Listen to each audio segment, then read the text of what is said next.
Hi, Norbert here, and explaining in video number 33b the details on making your house more resilient against a blackout. The introduction was in the video of Wednesday. What will you learn in this video? I will go through the 3 solutions which I introduced the last Wednesday and tell how I constructed and how I configured it. And also what are the advantages of each of these 3 solutions. So at the end of the video you are able to choose the right anti-blackout system for you. I hope that this video will be also of value for developing countries where blackouts are a part of everyday life, for who is even connected to the grid. So for a weak grid, this video will be of particular value. Please hit the subscribe button if you want to be part of the 360-degree innovation in energy at your home, and if you want to be less anxious about blackouts and to feel less anxious if your grid is weak. So let's start with the details on the big system. Why LED batteries for this system? That's because I expect to use it not much. Blackouts are not so common in Italy, and if you discharge the battery not too much, LED is still the cheapest option. Moreover, I have 2 smaller lithium systems that can be used for the most essential consumers, and they will take part of the job from this system that supplies the whole house with energy. This system is only charged by the grid and will be connected to the whole house. We have no roof, so also no real PV system.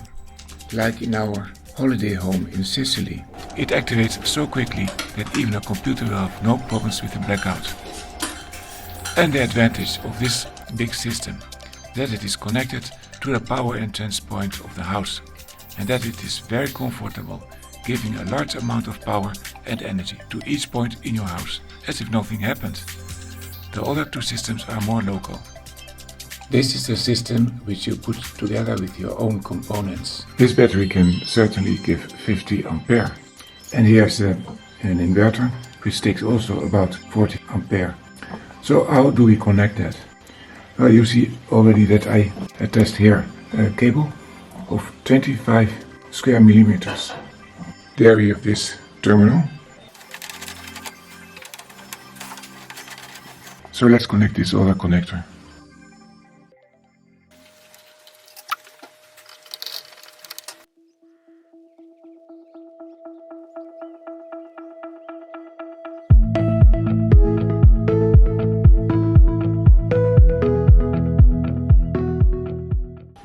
So now this is the backup system with the battery, the lithium iron phosphate battery.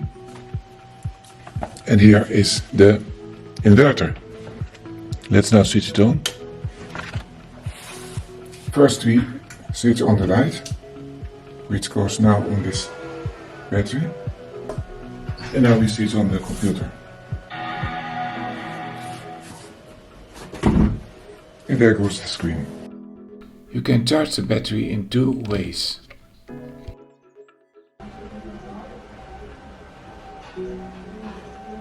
So this is the charger for the battery, and it is also for the lithium battery. This is the input cable for this charger, so it is a grid charger. So that means if you have, for example, a very weak grid, developing countries, you have a grid which is active only a couple of hours per day, and then you can charge the battery. You have the grid voltage, and then you have these connections, the charger, and then it goes to the batteries.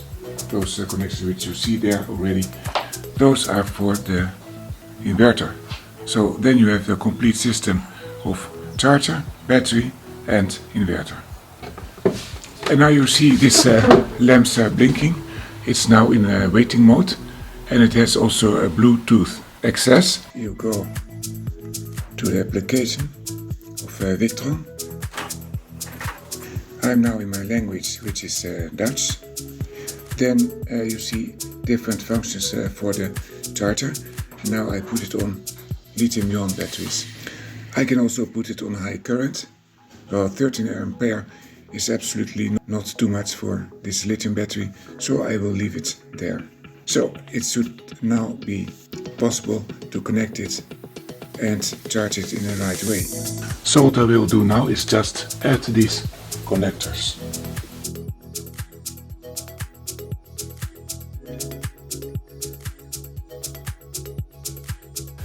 So now it's connected to both the charger and the inverter. The inverter is now switched off, but it could also be switched on. No problem for that. Then you can charge and discharge at the same time.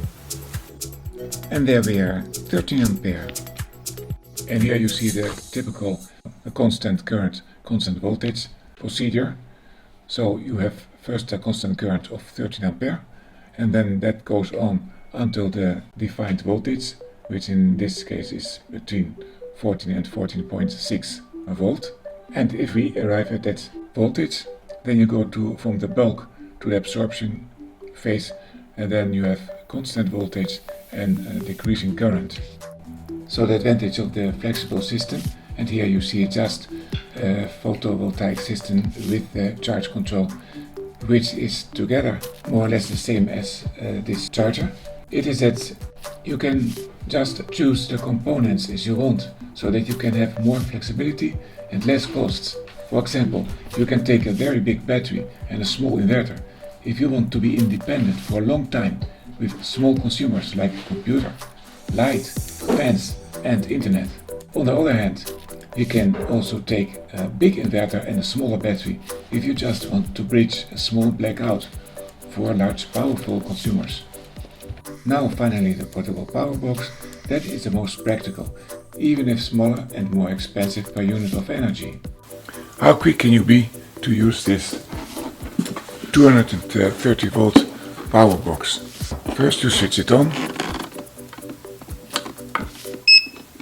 You read on the display how much energy there's still inside it in percent. Then you switch on the plug outlets.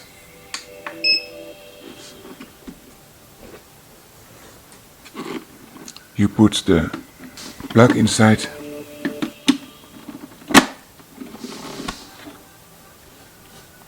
And you switch it on. And that's it.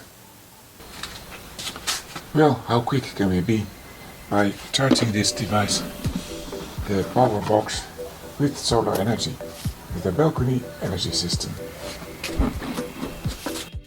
A simple system to hang it on the shutter. I can turn it to the sun and also put it a little bit below. So, then it's fully exposed. I have this special cable, which is already included in this power pack. I put it here. And the other side is already compatible with the solar panel. So in the other side of the cable you connect it to the solar panel, and it is compatible only in one way. So I put this pole here. That is plug and play, quick and easy. It's already connected. It is now charging, even if I put it at the maximum charge level of 90%.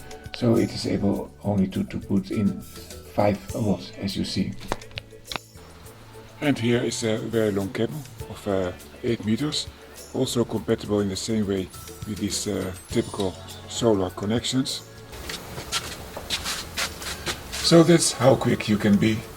You should decide for this one if you need to supply power to small but essential consumers like TV, computers, medical devices and modern fridges that don't ask much power at startup. They are also handy for instruments that you use in places without grid, for example in the garden, or a drill that you use on the roof of your home. Also if you are far from home, this unit is very practical. I hope this video helps you to feel less anxious about blackouts. Please like the video, share it with your friends and subscribe with the notification. I would really like to be able to make this channel a full-time job and to help you, do-it-yourselfer, to keep the control over energy in your home. I wish you good energy.